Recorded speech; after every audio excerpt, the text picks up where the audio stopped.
In this presentation, I shall outline my plan for my upcoming film, The UK Junior Gliding Scene, My Journey to Bronze. The film will discuss the demographics of UK gliding, paying particular attention to the UK Junior gliding scene, with further analysis provided by a discussion of my experience of ascertaining my bronze and cross-country endorsement. This film will approach the topic of UK gliding through a series of critical lenses. Focus will be placed on dimensions of class, gender, ethnicity and age. Gliding is on balance dominated by a hegemonic white patriarchy, and to this extent I shall analyse the attitudes of the gliding populace from a critical post-colonial standpoint, developing this thinking to encompass a feminist dialogue. I shall relate this theoretical discourse to my personal experience of gliding, drawing upon my journey from powered pilot through to the ascertainment of my bronze and cross-country endorsement. This will allow for a deeper understanding of the social framework present across the UK's 80 gliding clubs. Finally, seeing as the film is being produced in the coronavirus pandemic, a discussion will be held surrounding the impact that coronavirus has had on the gliding community. Particular attention will be placed upon the predominantly aged demographic, while also touching on conversations of social class as a result of gliding being an elite sport. The film will predominantly take the style of a vlog, focusing on my journey to bronze and cross-country. However, it shall also present itself as a documentary, whereby I discuss the social history of gliding, plus a section dedicated to the UK junior gliding scene. The personal vlogging aspect of the film will pay close attention to my experiences of the journey to achieving my bronze and cross-country endorsement. This will entail features such as my first duration flight and linking these back to social theory. To this extent, I shall provide a link to Weber's discussions of bureaucratisation and how this has led to issues within the gliding world.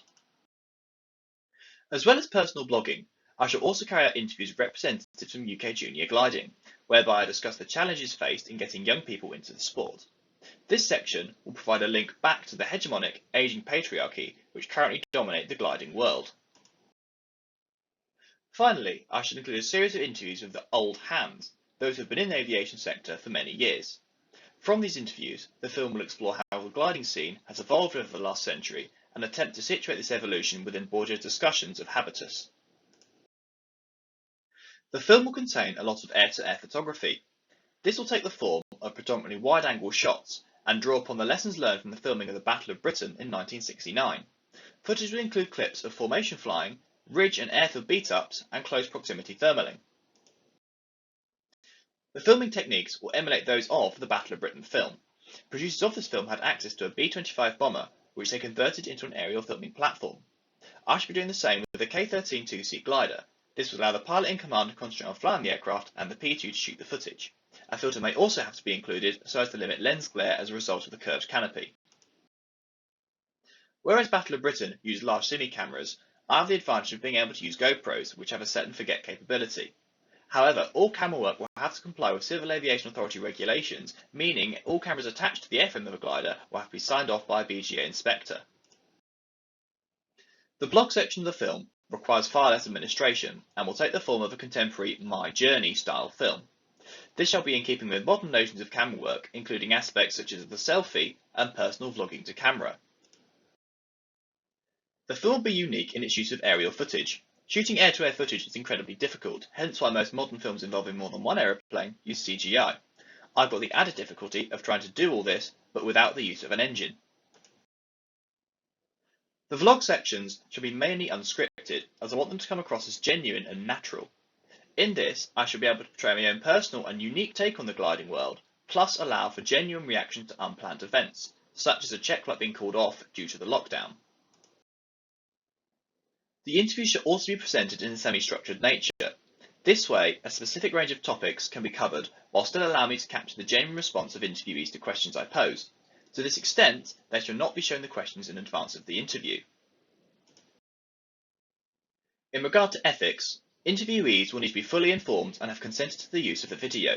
I shall have to be particularly diligent in ensuring that they are all aware as to how the film is to be presented on the YouTube platform, and that this is to be visible to a wide audience. As well as individual consent, I shall have to seek permission from aircraft owners to publicise footage of the aircraft in flight. Without this permission, aircraft tail numbers will have to be blurred out. A workaround for this is to only film aircraft from the University of the West of England Gliding Club and Cotswold Gliding Club fleets. Away from consent, I want to be cautious not to cast a bad light on gliding by portraying it as a predominantly male, middle-class sport that it currently is.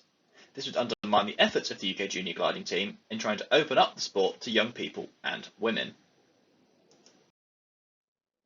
Developing this thought, throughout the film it is vital that all Civil Aviation Authority, British Gliding Association and Cotswold Gliding Club regulations are adhered to, as I do not wish to inadvertently promote unsafe practice.